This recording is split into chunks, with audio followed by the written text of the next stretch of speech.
America in chains. The Lord revealed to me that one of the things that America does constantly is make herself sexually provocative, totally naked, and unable to keep any form of sexual morality before the Lord. Sexual morality before God, it's pretty simple. You don't abuse your body sexually. You don't abuse the body of another sexually. And the only people who are righteous in practicing sexual practice before the Lord are those who are in a man-woman marriage.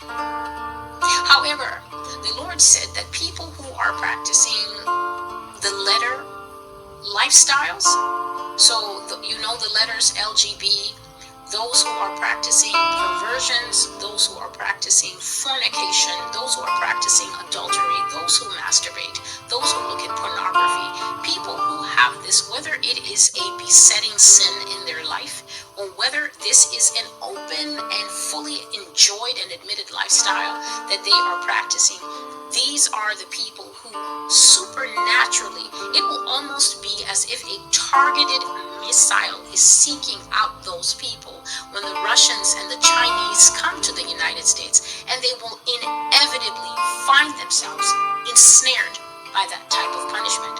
It's almost like the antithesis of what Job said when he said, "The thing I feared the most has come upon me."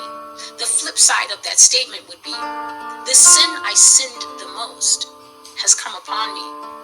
And so if people do not repent of that type of lifestyle, they carry on doing that type of thing and just parading themselves in the street in what they call hot girl summer, in these tiny, tiny pieces of clothing, or for men, extremely gripping and revealing pieces of clothing, at some point, you will reach the apex of doing what you want to do. And then you will be tumbled into the grip of the punishment that God says is the fitting punishment for those who live sexually immoral. You will be captured by captors.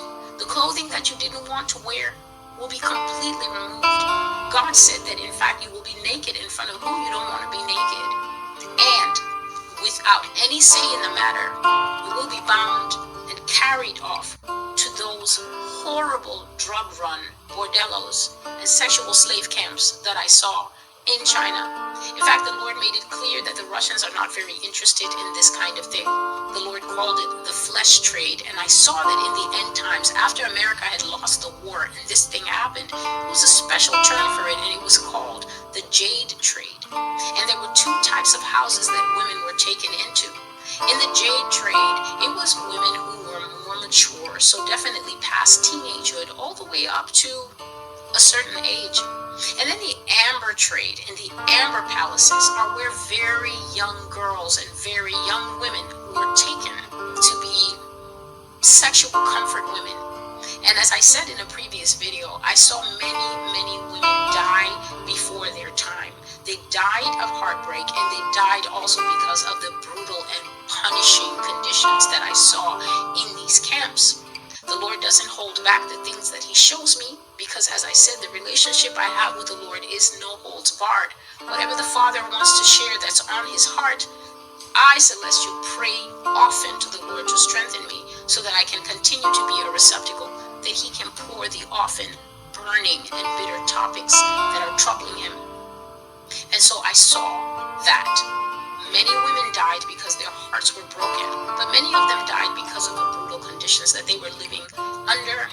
I saw that women had to sleep with man after man after man after man. And when they became physically tired and fatigued, their drugs were reinserted. There was something being used on the women called jade drugs. I covered all of this a long time ago, but I understand that there are new subscribers, and so they may never have heard this before.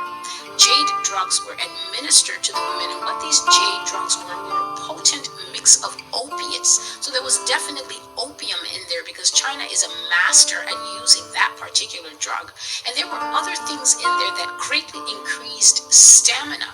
So these drugs made you calmer, but they also made you feel very amorous. So you felt very sexually aroused and you wanted to have sex. And the Lord showed me that the reason this particular mix of drugs was used is because in Asia, it is frowned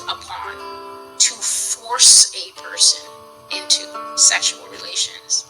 They seem to be much more retiring. And so the men who frequented these bordellos did not want to feel as if these women were going to be thrashing and fighting and screaming. And so the drugs were administered to the women so that the women would be docile and even willing and smiling.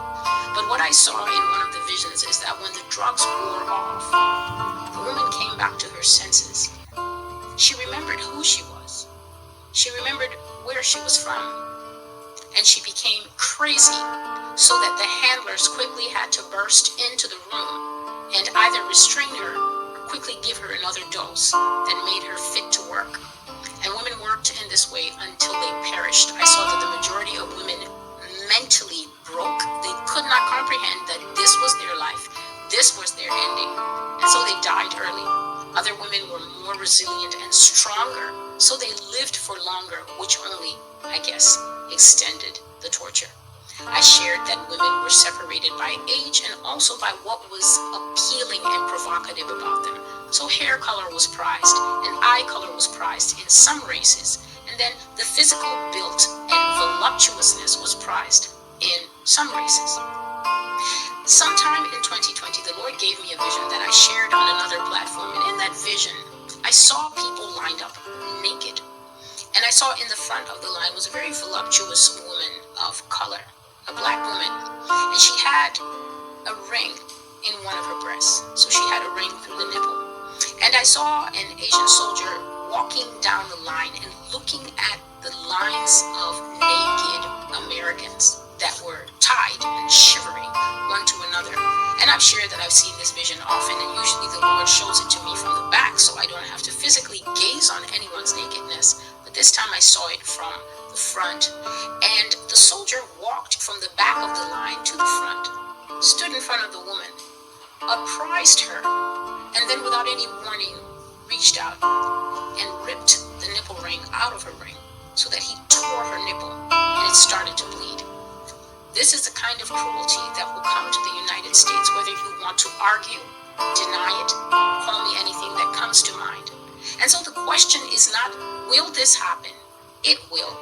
But how do I leave the life of sin that I'm in, leave the life of God denial that I'm constantly practicing in order to please myself? How do I separate from a life that displeases God and come into communion with the Father so that I can be safe? And so this thing that says that those for the sword will go to the sword, and those for the famine will go to the famine, and those for the captivity will go to the captivity, is the Lord spiritually telling people that you are literally choosing your Uno card right now by the life that you are pursuing. You are literally writing on your blank check, "Dear Jesus, this is how I want to spend the end times, starving to death. Love, so-and-so." And so by the life that you are pursuing, whether you are an atheist or whether you are one of the multiple millions of people that I see on social media now that curse God and call him every name in the book. I see things that I wish I could unsee, but of course, I can't. The life that you are living is writing a destiny for you. And when the time for that destiny comes to be played out, because these things are set, there will be absolutely nothing that you can say. You will not be able to raise your voice and say that God is unjust. You will not be able to raise your voice and cry out, "Why is this happening?" And the reason you will not be able to is because judgment is first and foremost a spiritual thing. Before judgment ever falls here on the physical earth, it is already decreed in heaven.